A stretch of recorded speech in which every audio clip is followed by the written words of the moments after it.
Hello everyone, welcome back to my channel. In this video, I am going to explain about cooperative society advantages. I have mentioned some points here that will be discussed about advantages of cooperative society. I will be explained one by one. Let's start. First one, equality in voting status. इसका मतलब क्या होता है कि बेटा every person have one vote right.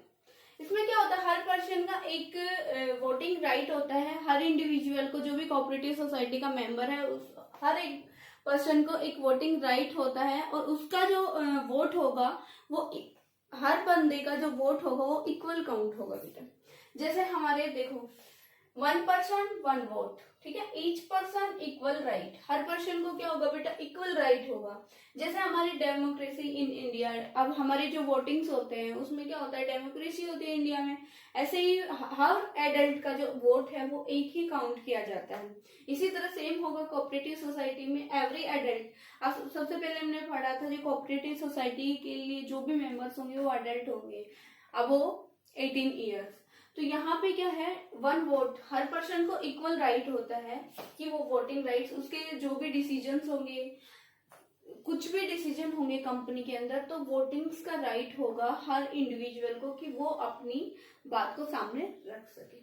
Second में आता है बेटा हमारा लिमिटेड लायबिलिटी. अब इसका मतलब क्या होता है, लिमिटेड लायबिलिटी. यहाँ से देखो, नाम से ही पता चल रहा है, यहाँ पे क्या होगी, जो भी इंडिविजुअल होंगे, जो भी मेंबर्स होंगे कोऑपरेटिव सोसाइटी की, उनकी लायबिलिटी क्या होगी बेटा, लिमिटेड होगी.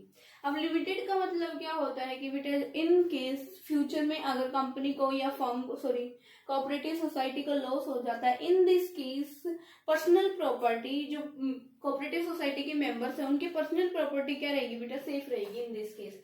तो देखो, लिमिटेड लायबिलिटी का मतलब क्या होता है बेटा, पर्सनल एसेट आर सेफ. यहाँ पे जो उनके पर्सनल एसेट सेफ रहेंगी और जो उनको डेब्ट जो पे करना पड़ेगा वो that is capital contributed bye every individual. जितनी उन्होंने कैपिटल कंट्रीब्यूट की है वो उनके डेब्ट को पे करने में यूज हो जाएगी.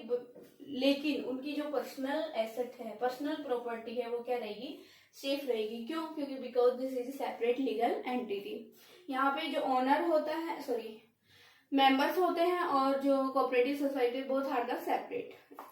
That's why stable existence. अब इसमें क्या होता है बेटा, जो कोऑपरेटिव सोसाइटी वो कंपनीज की तरह इनका जो एग्जिस्टेंस है वो स्टेबल होता है. जैसे सोल प्रोप्राइटरशिप हो गया, वहां पे क्या होता है, एक ही बंदा होता है. अगर उसकी डेथ हो जाती है तो फिर वो क्या होता है, एग्जिस्टेंस स्टेबल नहीं होता, अनस्टेबल एग्जिस्टेंस होता है. यहाँ पे क्या होता है बेटा, यहाँ पे जो एग्जिस्टेंस होता है वो क्या होगा, स्टेबल होगा. क्यों? क्योंकि यहाँ कोई अफेक्ट नहीं पड़ेगा. स्टेबल एग्जिस्टेंस का मतलब क्या है, अगर किसी मेंबर की डेथ हो गई तो यहाँ पे कोऑपरेटिव सोसाइटी पे कोई अफेक्ट नहीं पड़ेगा क्योंकि न्यू मेंबर आ जाएंगे. ठीक है. या इंसॉल्वेंसी हो गया, कोई इंसॉल्वेंसी हो गया या कोई मेंबर बैंकक्रप्ट हो गया तो भी उससे कोई अफेक्ट नहीं पड़ेगा क्योंकि नया मेंबर आ जाएगा. ठीक है. Don't affect continuity. यहाँ पे जो कंटिन्यूटी है उसको कोई अफेक्ट नहीं पड़ेगा. इसका मतलब क्या, मेंबर में कम, मेंबर में but cooperative society going forever. ये ठीक है, ये समझ में आया बेटा. अब देखो, इकोनॉमी इन ऑपरेशन. जो कोऑपरेटिव सोसाइटी होती है, इकोनॉमी इन ऑपरेशन का मतलब क्या होता है, जो कोऑपरेटिव सोसाइटी होती है बेटा, उनका मेन पर्पज क्या होता है कि रिड्यूस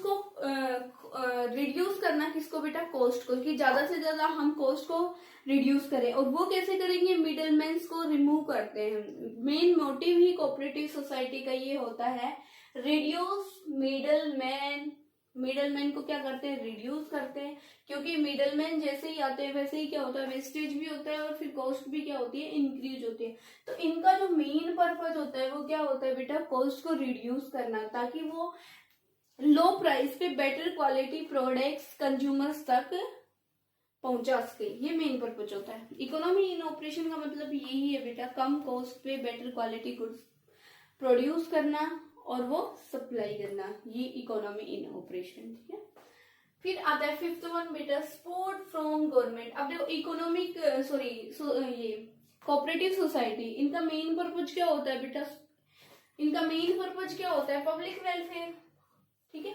अब पब्लिक वेलफेयर, क्योंकि इनका मेन मोटिव तो प्रॉफिट अर्निंग है नहीं, तो ये पब्लिक वेलफेयर के लिए काम कर रही है, तो इनको गवर्नमेंट जो होता है ना अपनी तरफ से बहुत सारे स्पोर्ट्स देता है, स्पोर्ट्स सर्विसेज देता है, जैसे फॉर एग्जांपल लो टैक्स। अब जो टैक्स रेट होता है कोऑपरेटिव सोसाइटी का comparison to profit making organisation से क्या होता है, कम होता है, तो गवर्नमेंट इनसे टैक्स कम चार्ज करती है, बहुत सारे टाइम इनको सब्सिडी प्रोवाइड करती है, ठीक है। और इनको कोऑपरेटिव सोसाइटीज को गवर्नमेंट क्या है वो लोन्स प्रोवाइड करवाती है at low rate interest rate, ठीक है। क्यों? क्योंकि बेटा ये जो ऑर्गेनाइजेशन है कोऑपरेटिव सोसाइटी, इनका मेन पर्पज ही क्या होता है, सोशल वेलफेयर, और सोशल वेलफेयर के लिए काम कर रही है, तो कहीं ना कहीं इनको गवर्नमेंट क्या करती है, सपोर्ट प्रोवाइड करती है। सपोर्ट के रूप में जैसे लो टैक्स हो गया, इनसे टैक्स रेट कम चार्ज करती है गवर्नमेंट, इनको time to time personal assistance या फिर बोल सकते हैं सब्सिडी देती रहती है, लोन्स प्रोवाइड करती है इन कोऑपरेटिव सोसाइटी को स्टार्ट करने के लिए एट लो इंटरेस्ट रेट। अब देखो बेटा, सिक्स्थ वन है इजी फॉर्मेशन। जो कोऑपरेटिव सोसाइटी स्टार्ट करने के लिए देखो इजीली फॉर्मेट हम कर सकते हैं उसको, अगर कोई भी 10 अडल्ट मेंबर्स अपनी इच्छा से वॉलंटरी अगर इसको स्टार्ट करना चाहें, तो बस हमें सिर्फ क्या करवाना पड़ता है, एक रजिस्टर कोऑपरेटिव सोसाइटी एक्ट 1912 के अंडर हमको इसके क्या करवाना पड़ेगा, रजिस्टर करवाना है, then I will start cooperative society. Thank you for watching this video. In upcoming video, we will discuss about disadvantages of cooperative society. Thank you for watching this video. If you like our video, please subscribe more and more this channel.